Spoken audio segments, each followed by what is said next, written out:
education, not for occupation, house, feed, home, clothes. Money for education, not for occupation, money for. Okay, what brought you out today? Well, I mean, I think that it's a really important conversation to be starting to have about why the United States is involved in so many wars. I'm particularly interested in the domestic wars and what that represents for me, especially as a student. I think there's a war against students. There's also a war against our communities of color. There's a war against women. There's a war against, there's a war from our police state to our citizens, and so that's why I'm here today. And then I think it's also really pertinent that we are here protesting a war, you know, foreign wars on the day that our government decided to bomb Syria with, you know, with an entire new water, we could have gifted Flint an entire new water system, and yet we're occupying Syria. So yeah, that's why I'm here.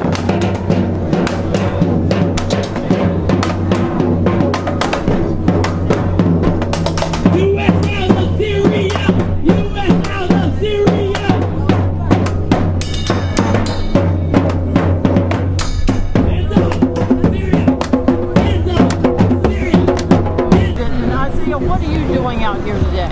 I'm here with Workers' World to oppose U.S. militarism in the U.S. In the Middle East and abroad.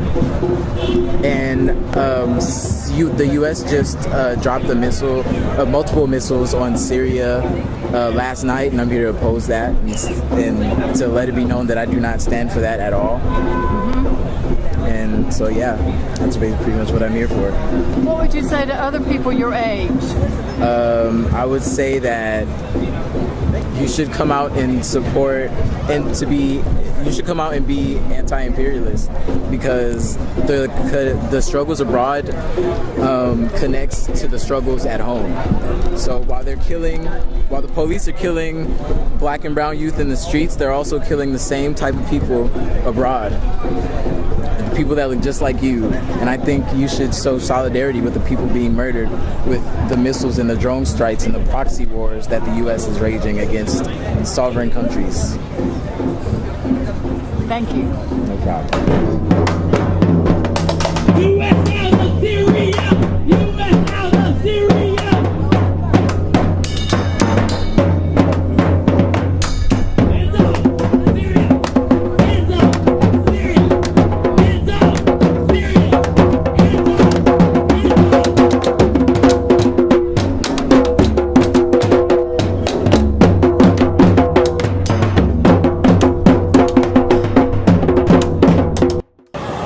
What brings you here? To oppose imperialism, oppose U.S. imperialism, and it's my version of making the world a better place, I guess. And what do you think can be done to get more young people involved in the anti-war movement? Just teach them. I would say be patient and let people learn.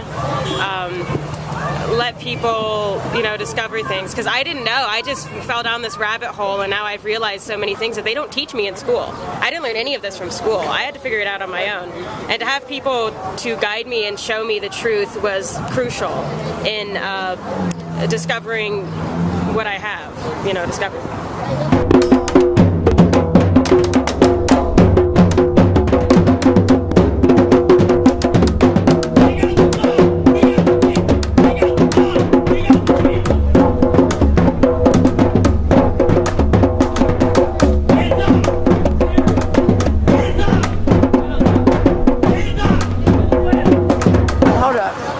What's your name? Hey, I'm Landon Lambert. I'm from the University of Alabama. We came from Tuscaloosa, that's where that is. And we are the UA, Young Democratic Socialists of America, coming to help with this demonstration. That's our purpose in being here. You make it personal. You tell them they're the ones who are going to go off to war if they're poor or if they're not privileged enough to avoid it. You tell them the truth.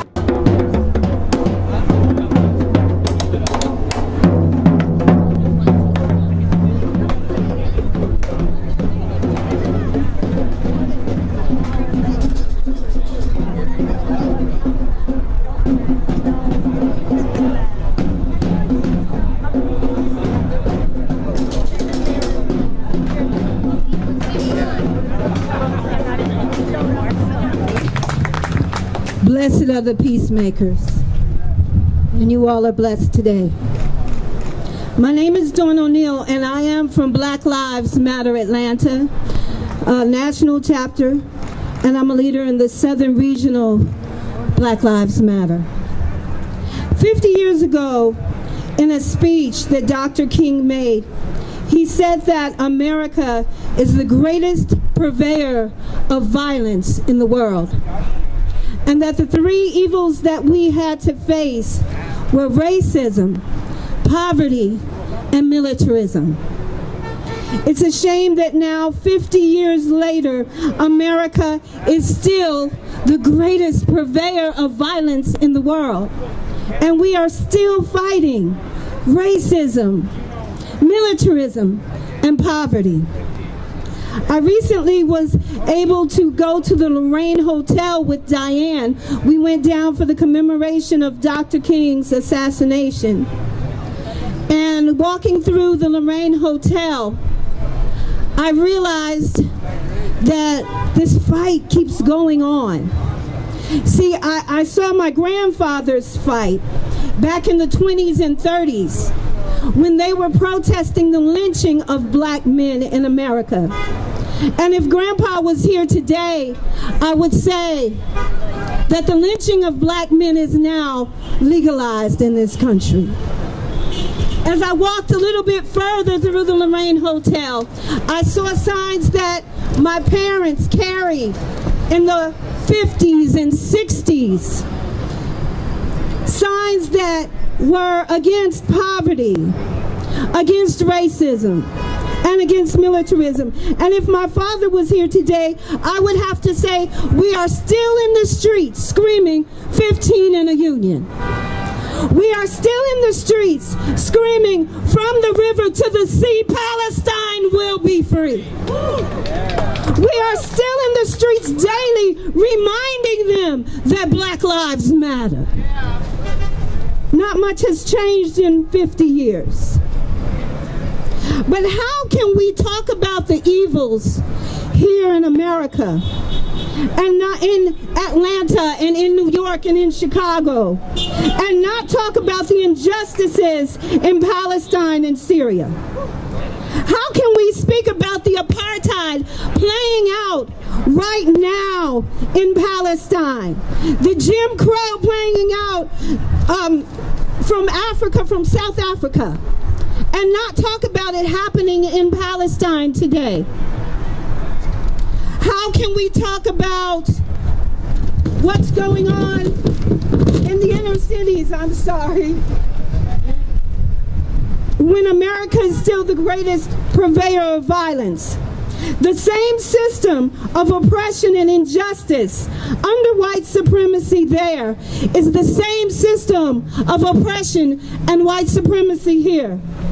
The same violence that America has heaped on Africa and Syria and Libya and elsewhere in the world is the same violence that they use in black and brown communities right here in America.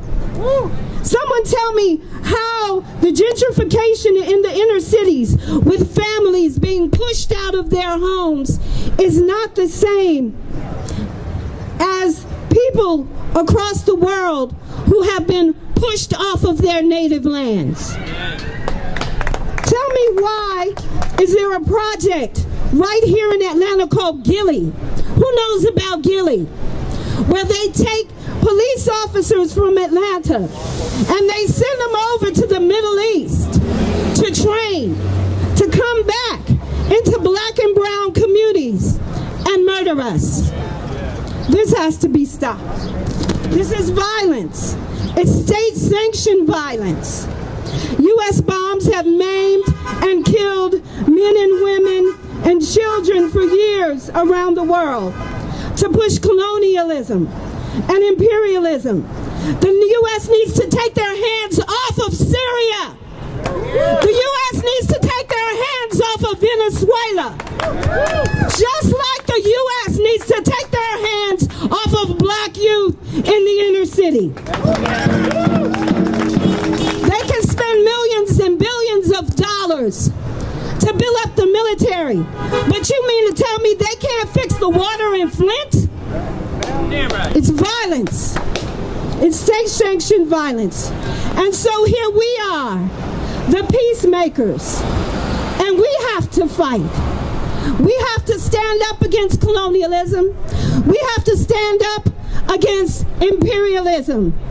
We have to stand up against racism. We have to stand up against capitalism.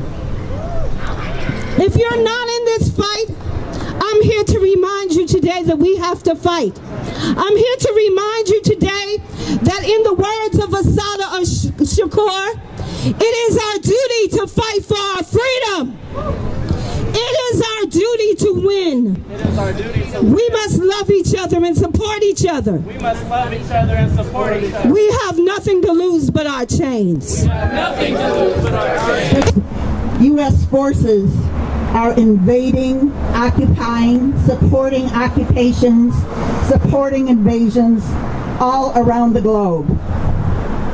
And at the same time here in the United States, we have seen in the last several years the emergence of a tremendous movement against state violence, against police brutality, against killings by police that go unpunished.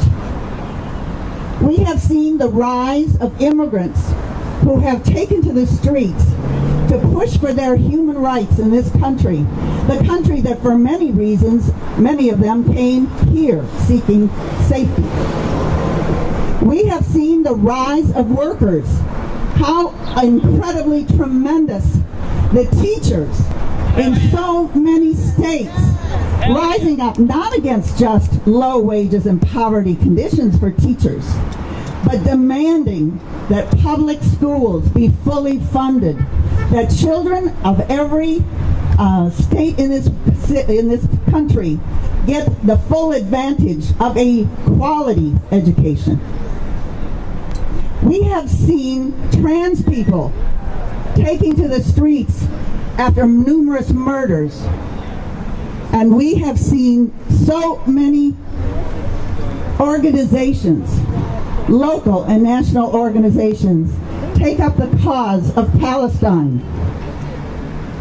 So there is much that has happened here to make it that we need to make sure that we are not single-minded in our struggles, that we look at this as a global struggle by the oppressed and working people of the world, and that we stand in solidarity always, everywhere, and at every moment.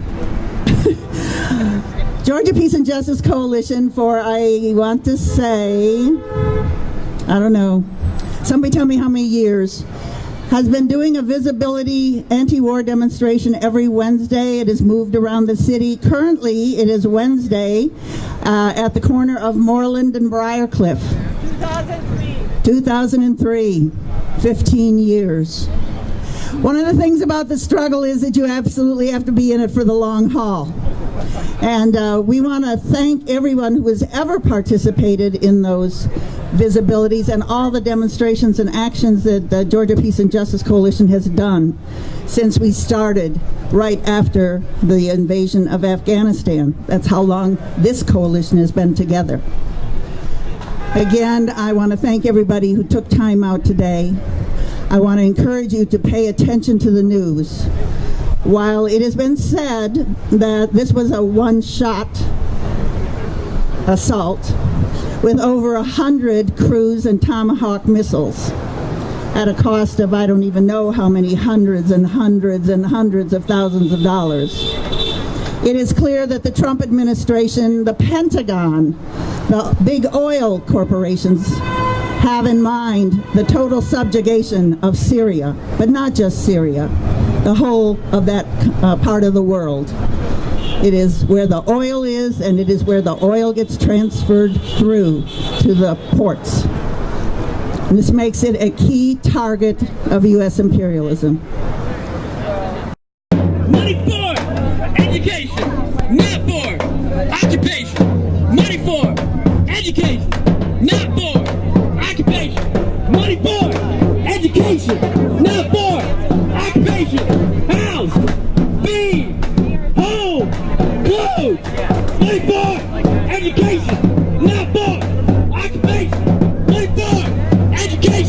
Not camera off. You know how y'all like to have your picture taken. Hold it down. Down. It's hard.